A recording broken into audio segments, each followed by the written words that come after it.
Hello అందరికీ నమస్తే. Welcome to Sandeep the explorer YouTube channel. నేనైతే మంచిగా ఉన్నా, మీరందరూ ఎట్లున్నారు? మీరందరూ కూడా మంచిగా ఉన్నారని నేనైతే అనుకుంటున్నా. అండ్ మనం ట్రావెలింగ్ చేయాలంటే దేశమే దాటిపోవాల్సిన అవసరం ఏం లేదు. అండ్ మనం ఎక్స్ప్లోర్ చేయడానికి వేరే రాష్ట్రాలకు వెళ్ళాల్సిన అవసరం కూడా లేదు. అంటే మన చుట్టుపక్కల కూడా చాలా ప్లేసెస్ ఉంటాయి. అంటే అన్ని ప్లేసెస్ ఫేమస్ ఉండవు, కొన్ని ఫేమస్ చేయాల్సిన ప్లేసెస్ అయితే ఉంటాయి. సో ఈరోజు మనం ఫేమస్ చేయాల్సిన ఒక ప్లేస్ని అయితే విజిట్ చేయబోతున్నాం అండ్ ఎక్స్ప్లోర్ చేయబోతున్నాం అండ్ ఎక్స్క్లూజివ్గా మీకైతే చూపెట్టబోతున్నాం. మా ఛానల్ని ఎవరైనా ఫస్ట్ టైం విజిట్ అయితే తప్పకుండా సబ్స్క్రైబ్ చేసుకోండి అండ్ మమ్మల్ని అయితే సపోర్ట్ చేయండి. హలో అందరికీ నమస్తే. Welcome to Sandeep the explorer YouTube channel. ఈరోజు మనమైతే జనగామ జిల్లాలోని ఒక ఫేమస్ కవి ప్లేస్కి అయితే వెళ్తున్నాం. సో ఆ కవికి సంబంధించిన సమాధి అండ్ దానికి సంబంధించిన వాళ్ళ ఇల్లు కానీ ఆయన వ్యవసాయ క్షేత్రం కానీ మనమైతే ఈరోజు ఎక్స్ప్లోర్ చేయబోతున్నాం. సో మనం హైదరాబాద్ నుండి దాదాపుగా గంటన్నర జర్నీ తర్వాత మనమైతే జనగామ పట్టణానికి అయితే చేరుకున్నాం. ఈ జనగామ నుంచి మనకి ఇంకొక 1 అవర్ అయితే ఉంది. సో ఈ 1 అవర్ మనమైతే మన ప్రయాణాన్ని స్టార్ట్ చేసాం.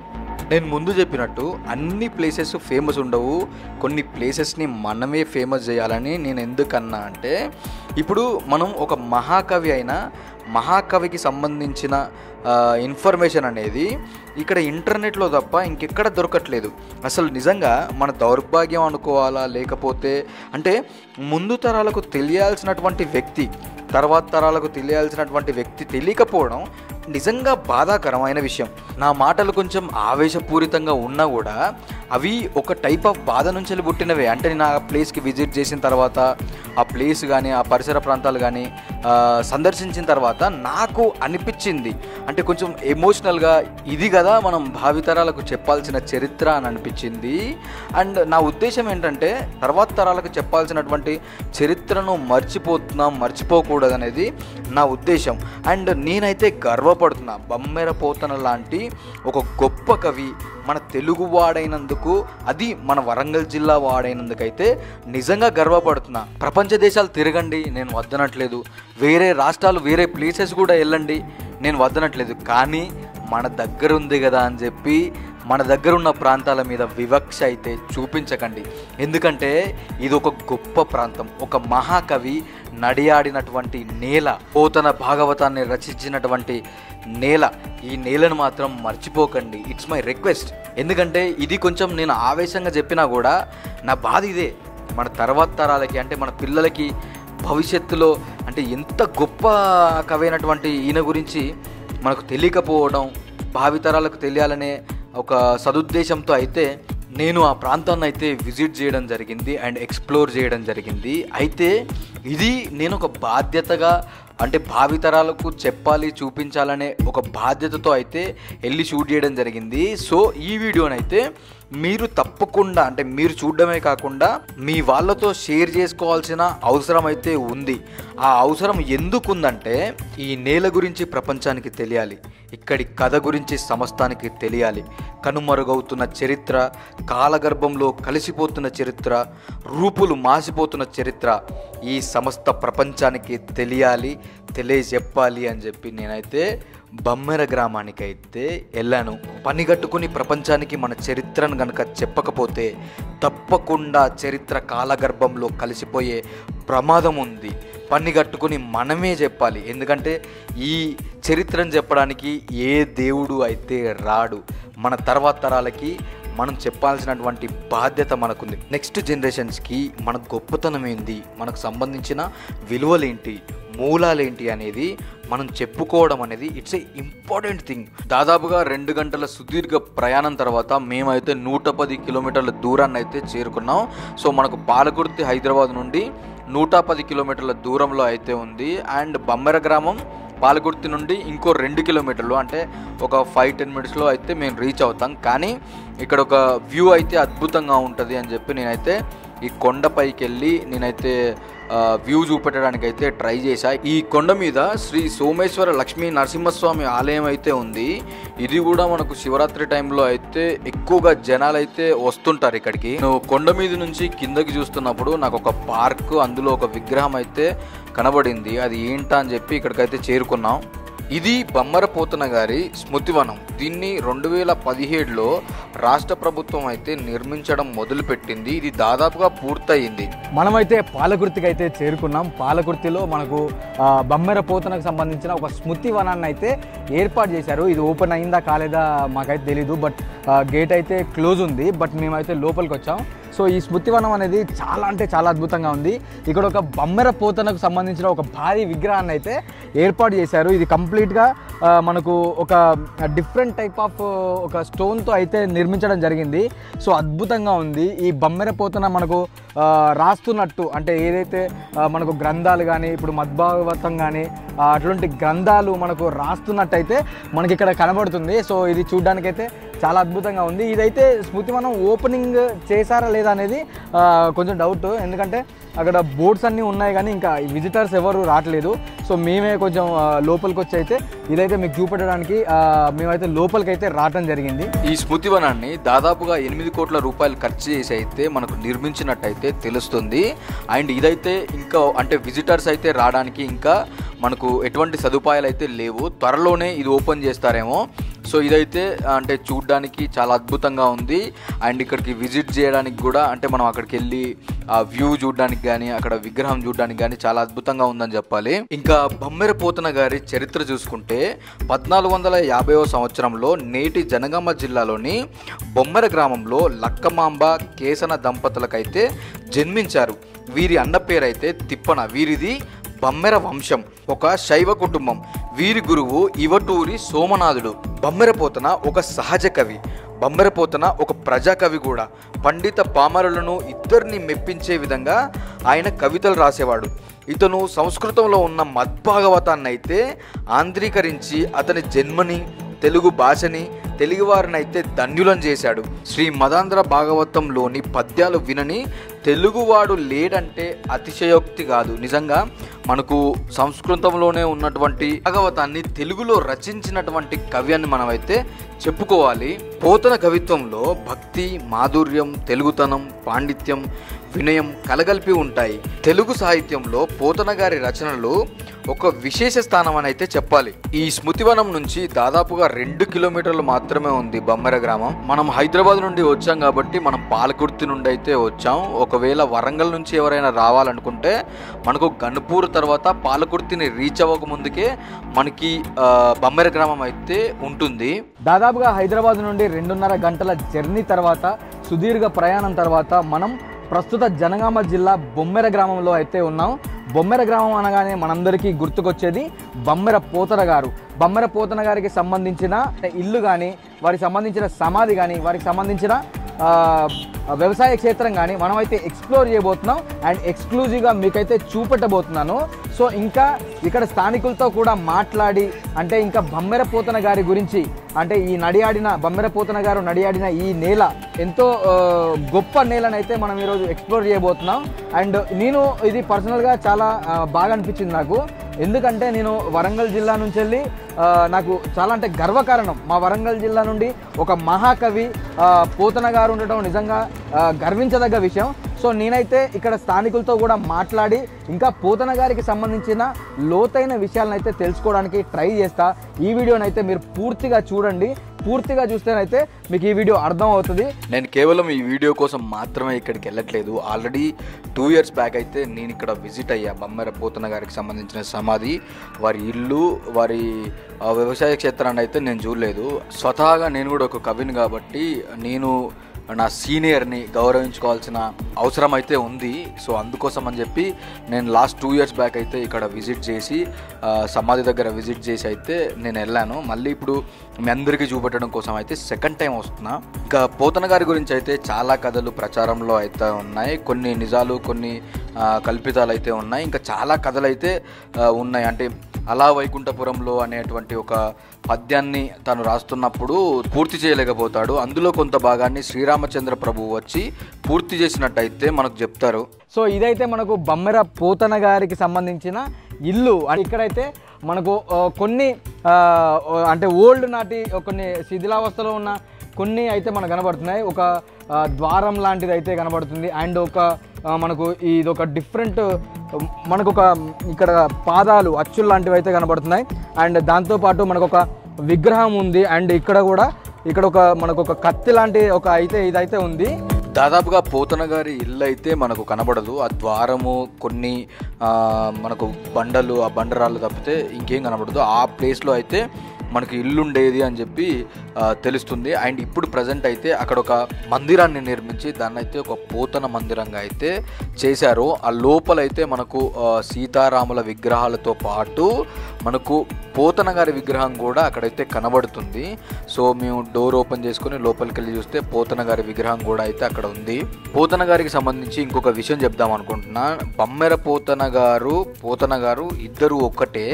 సో కొంతమంది వేరువేరేమో అనుకుంటున్నారు, వేరువేరు కాదు. బమ్మెర పోతన గారు అంటే ముఖ్యంగా మద్భాగవతం రచించి, అంటే మద్భాగవతాన్ని అంటే సంస్కృతంలో ఉన్న మద్భాగవతాన్ని మనకు తెలుగులో అయితే అనువదించారు. అండ్ అప్పటి కాలంలో రాజులకి అంకితం ఇవ్వని చెప్పి చాలా ప్రయత్నాలు చేస్తారు రాజులు. కానీ శ్రీ కోదండరాముల వారికి అయితే అంటే శ్రీరాముల వారికి అయితే ఆ శతకాన్ని అయితే ఆ గ్రంథాన్ని అయితే మనకు అంకితం అయితే ఇస్తారు. సో మనకు పోతన గారు 1460వ సంవత్సరం నుండి 1510 సంవత్సరం వరకు అయితే మనకు జీవించి ఉన్నారని మనకైతే చరిత్రలో అయితే చరిత్రకారులు చెప్తున్నారు. మనకు పోతన గారు ముఖ్యంగా శ్రీరాముల వారి భక్తులు కాబట్టి, శ్రీరాముల ప్రభు యొక్క భక్తులు కాబట్టి మనకి ఇంట్లో అయితే ఒక శ్రీరాముల వారి విగ్రహాలు, సీతాదేవి విగ్రహం కానీ, లక్ష్మణుని విగ్రహం కానీ, అండ్ దాంతోపాటు ఒక పోతనకు సంబంధించిన విగ్రహాన్ని అయితే ప్రజెంట్ అయితే ఇక్కడ మనం చూడొచ్చు. ఇంకా పోతన గారి రచనలు చూసుకుంటే పోతన తెలుగు భాగవతం, వీరభద్ర విజయం, నారాయణ శతకం, భోగిని దండకం లాంటివి అయితే మనకు పోతన రచనల్లో ముఖ్యమైన రచనలని చెప్పుకోవాలి. మేము పోతన ఇంటి నుంచి మేము పోతన సమాధి వైపు అయితే వెళ్ళాం. ఇది మనకు కనిపిస్తుంది. మనకు ఈ మధ్య కాలంలో మ్యూజియం అనేది ఒకటి నిర్మిస్తున్నారు. ఇక్కడ దాదాపుగా 20 కోట్ల వ్యయంతో ఇక్కడ ఒక మ్యూజియాన్ని అయితే నిర్మిస్తున్నారు. పోతన గారి గురించి రీసెర్చ్ చేస్తున్నప్పుడు అంటే నాకు విలేజ్లో వెళ్ళినప్పుడు వాళ్ళు ఒక రకంగా చెప్పడం, అండ్ నేను వికీపీడియాలో నెట్లో చూసినప్పుడు ఒక రకంగా అయితే ఉంది.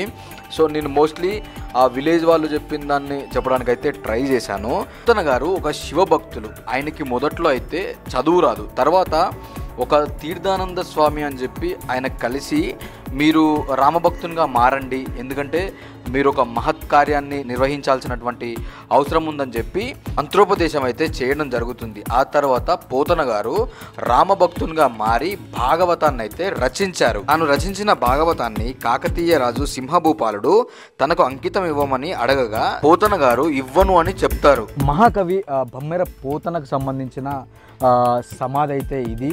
సో నేను లాస్ట్ టైం వచ్చినప్పుడు మనకు మామూలుగా మట్టి మీద అయితే ఉండేది. బట్ ఇప్పుడైతే ఒక నిర్మాణం అయితే చేశారు. చాలా అద్భుతమైన నిర్మాణం చేశారు. సో పోతనకు సంబంధించిన సమాధి అయితే ఇది.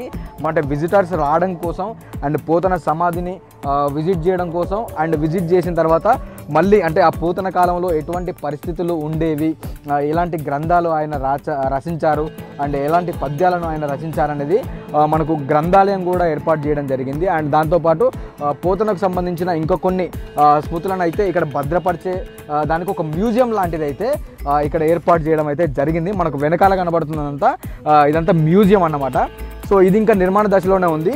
నేను లాస్ట్ టైం వచ్చినప్పుడు మామూలుగా మట్టి మీద మనకైతే ఒక రాయి పెట్టి, మట్టి మీద ఒక ఎండ్లో ఒక రాయి పెట్టి అట్లా అయితే కనబడ్డది. సో బట్ ఇప్పుడైతే మనకు లోపల సమాధిని అయితే అద్భుతంగా నిర్మాణం అయితే చేశారు. సో ఇది నిర్మాణం ఫ్యూచర్లో అంటే ఇంకా తర్వాత తరంలో మన ముందు తరాలకి బమ్మెర పోతన గారి యొక్క గొప్పతనాన్ని భావితరాలకు చెప్పాలనే ఉద్దేశంతో అయితే మనకు ఒక మ్యూజియాన్ని అయితే ఏర్పాటు చేయడం జరుగుతుంది. సో ఇంకా మనం పోతన గారికి సంబంధించిన వ్యవసాయం అంటే ఆ రోజుల్లో వారు వ్యవసాయం చేసినటువంటి ఒక వ్యవసాయ క్షేత్రాన్ని కూడా మనం చూపించబోతున్నాం. నిజంగా నేను ఒక విషయాన్ని అయితే చెప్తాను. సో నాకు పర్సనల్గా అనిపించింది ఏంటంటే ఇక్కడ మనకు అంటే లాస్ట్ టైం వచ్చినప్పుడు ఒక బోర్డు అనేది ఉండింది. బట్ ఇప్పుడైతే బోర్డు లాంటిది కూడా ఏం లేదు. సో నేను కొంచెం అంటే రీసెర్చ్ చేశాను. తర్వాత మళ్ళీ వెళ్ళి కూడా రీసెర్చ్ చేస్తాను. నాకు ఒక బాధాకరమైన విషయం ఏంటంటే ఇక్కడ చాలామంది స్థానికులను చాలామంది ఆపి అడిగితే అంటే పోతన గారికి సంబంధించిన ఏ విషయాలు అడిగినా కూడా వాళ్ళు నిజంగా చెప్పలేకపోతున్నారు. అది ఒకంత బాధ అనిపిస్తుంది. ఎందుకంటే మనం పుస్తకాల్లో బమ్మెర పోతన గురించి చాలా గొప్పగా చదువుకున్నాం. అంటే ఆ చరిత్ర, వారి చరిత్ర కానీ, వారు రాసిన పద్యాల గురించి కానీ, వాళ్ళు రాసినటువంటి గ్రంథాల గురించి కానీ మనం అద్భుతంగా చదువుకున్నాం. కానీ ఇక్కడ ఉన్న ప్రజలకి, అంటే ఈ ఊరు ప్రజలకి, ఇక్కడ ఉన్న స్థానిక ప్రజలకి పోతన గారి గొప్పతనం అనేది తెలియకపోవడం నిజంగా ఒకంత నాకైతే బాధ అనిపించింది. సో మనమైతే నెక్స్ట్ పోతన గారి వ్యవసాయ క్షేత్రాన్ని అయితే మనం విజిట్ చేద్దాం. సో పోతన గారి వ్యవసాయ క్షేత్రాన్ని అయితే మనం చూపెడదాం. ఈ బమ్మెర గ్రామంలో పోతన గారి మాన్యం అనేది ఒకటి ఉంది. ఈ పోతన గారి మాన్యం దాదాపుగా 29 ఎకరాల విస్తీర్ణంలో అయితే ఉంది. ఆ 29 ఎకరాలలో పోతన గారు మనకు వ్యవసాయం అయితే చేసుకునేవారు. రచించిన రచనలు మహారాజులకు అంకితం ఇస్తే రాజభోగాలు అనుభవించని సన్నిహితులు చెప్పినా తను రాజభోగాలు తనకు వద్దని, ఇష్టం లేదని తన రచనలు శ్రీరాముడికి అయితే అంకితం ఇస్తారు బమ్మెర పోతన గారు. ఫైనల్లీ మనమైతే పోతన గారి వ్యవసాయ క్షేత్రానికి అయితే చేరుకున్నాం. ఇది పోతన గారికి సంబంధించిన వ్యవసాయ క్షేత్రంలోని ఒక బావి. సో మనకు దాదాపుగా చాలా సంవత్సరాల క్రితం నాటిదైనా కూడా ఇంకా అంటే ఈ పై భాగాన్ని మాత్రం ఈ మధ్యలో రెనోవేట్ చేశారు. బట్ ఇంకా కింది భాగం అయితే ఆల్మోస్ట్ అట్లనే ఉంది. అండ్ ఇందులో కూడా నీళ్ళు అయితే ఉన్నాయి. సో కాస్త మురికిగానే ఉన్నాయి. అండ్ ఇదొక అంటే మనకు అప్పట్లో వ్యవసాయం చేసుకోవడానికి మోట అనేది ఉండేది. అంటే మనుషులు ఇద్దరుండి మూట కొట్టడం అనేది జరిగేది. సో దానికోసం అయితే ఇలాంటిది ఒకటి తీసుకొచ్చి అయితే ఇక్కడ పెట్టారు. సో మనకు ఈ ప్రాంతంలో ఇంకొకటి గమనించాల్సిన విషయం ఏంటంటే ఈ రాయి కనబడుతుంది కదా, మనకి ఇక్కడ ప్రాంతంలో దగ్గరలో అయితే కొండలు కూడా ఏం లేవు. సో మనకు కొంచెం దూరంలోనే ఉన్నాయి. కానీ ఈ రాయిని తీసుకొచ్చారనంటే అప్పట్లో నిజంగా వాళ్ళ టెక్నిక్స్ కానీ వాళ్ళు తీసుకొచ్చే విధానం కానీ చాలా అద్భుతం అని చెప్పాలి. అండ్ ఈ బావి అయితే ఇంకా ఇందులో నీళ్ళు ఉన్నాయి. అండ్ ఈ పరిసర ప్రాంతాలు కూడా చాలా పచ్చగా అయితే మనకు చాలా వరకు పచ్చగా కనబడుతున్నాయి. అంటే ఇది పోతనకు సంబంధించిన వ్యవసాయ క్షేత్రం. అంటే వాళ్ళు వ్యవసాయం చేసుకోవడానికి ఇక్కడ ఈ బావి నుండి నీళ్లు తీసుకొని వాళ్ళు వ్యవసాయం అయితే చేసుకునే వాళ్ళు. సో మనకి ఇక్కడ కనుచూపు మేర వరకు కనబడుతుందంతా దాదాపుగా గ్రీనరీ. అంటే ఇప్పటికీ కూడా పొలాలు అయితే ఉన్నాయి. సో మనకు సమాధి పక్కనే వ్యవసాయ క్షేత్రం అయితే ఉంది. సో పోతన బతుకున్నప్పుడు వ్యవసాయ క్షేత్రం ఇది. తర్వాత తన సమాధి అయితే మనకి ఇక్కడ కనబడుతుంది. పోతన గారికి సంబంధించినటువంటి చరిత్ర కానీ తెలుసుకోవాల్సిన అవసరం అయితే నెక్స్ట్ భావితరాలకైతే తప్పకుండా ఉంది. నిజంగా నాకు చాలాసార్లు అంటే నేను లాస్ట్ ఇయర్ ఒకసారి అయితే ఇక్కడికి వచ్చాను. సో నాకు అప్పటి వరకు అంటే బమ్మెర పోతన గారు మన వరంగల్ జిల్లా మన బమ్మెర గ్రామం అంటే ప్రస్తుతం జనగాం జిల్లాలో ఉంది. కానీ ఒకప్పుడు వరంగల్ జిల్లాలో అయితే మనకు ఈ బమ్మెర గ్రామం అయితే ఉండేది. నేనైతే చాలా ప్రౌడ్గా ఫీల్ అవుతున్నా. ఎందుకంటే వరంగల్ నుండి ఒక మహాకవి అంటే నిజంగా ఆయనకు హద్దులు కానీ సరిహద్దులు కానీ ఎల్లలు కానీ లేనటువంటి కవి నిజంగా మనకు ఉండడం అనేది నిజంగా మనకు అదృష్టం అని చెప్పుకోవాలి. ఇంకా పోతన గారికి సంబంధించిన ఒక డిజిటల్ మ్యూజియాన్ని అయితే వరంగల్లోని పోతన విజ్ఞాన పీఠంలో అయితే ఒక డిజిటల్ మ్యూజియం అయితే ఏర్పాటు చేయడం అయితే జరిగింది. మహాకవి బమ్మెర పోతన తాళపత్ర గ్రంథాలను ఆధునిక సాంకేతికతో డిజిటలైజ్ చేసి భావితరాలకు అందించడానికి తెలంగాణ ప్రభుత్వం కాకతీయ పట్టణాభివృద్ధి సంస్థ కూడా 2 కోట్ల రూపాయలతో ఈ మ్యూజియాన్ని అయితే వరంగల్లో ఏర్పాటు చేశారు. సో అదే రీతిగా మనకు ఇక్కడ కూడా ఒక మ్యూజియాన్ని అయితే ఏర్పాటు చేస్తున్నారు. ఈ మ్యూజియాన్ని అయితే దాదాపుగా 4 సంవత్సరాల నుంచి అయితే కడుతున్నారంట. ఈ మధ్య కాలంలో మళ్ళీ ప్రభుత్వం మారడం వల్ల దీనికైతే బ్రేకులు పడ్డాయి. సో ఈ ప్రభుత్వం అయినా కూడా చొరవ తీసుకొని ఇది పూర్తి చేసి భావితరాలకు అందించాలని నేనైతే కోరుకుంటున్నా. ముగ్గురు వాళ్ళ అన్నదమ్ములు. సోమన్న దేవుడు చిన్నోడు, నరసింహస్వామి అన్నదం పెద్దది, పోతన్న అన్న. తమ్ముళ్ళు